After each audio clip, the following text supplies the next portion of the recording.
अस्सलाम वालेकुम friends, welcome back to my channel Laiba health tips. Friends, आज मैं आप लोगों के साथ सिर्फ एक हफ्ते में 10 किलो वजन कम करने के लिए जुबैदा आपा की बताई हुई खास चाय शेयर करने जा रही हूँ।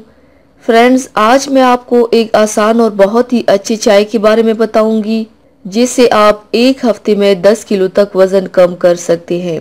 तो चलिए शुरू करते हैं, पर इसके पहले प्लीज मेरे चैनल को सब्सक्राइब कर लीजिए और बेल आइकन को दबाइए एवरी लेटेस्ट ब्यूटी अपडेट को सबसे पहले पाने के लिए। चाय बनाने के लिए आप लोगों को चाहिए एक बर्तन में 2 गिलास पानी डालकर उबाल लें। 2 से 3 मिनट के बाद चूल्हा बंद कर दें। अब पानी में 4 से 5 तुलसी के पत्ते डालें और 4 से 5 पुदीने के पत्ते डाल दें। थोड़े से ग्रीन टी के पत्ते डालें। थोड़ी देर के बाद अब इस चाय को छान कर पी ले। दिन में 3 बार हर खाने से पहले 1 कप ये चाय इस्तेमाल करें।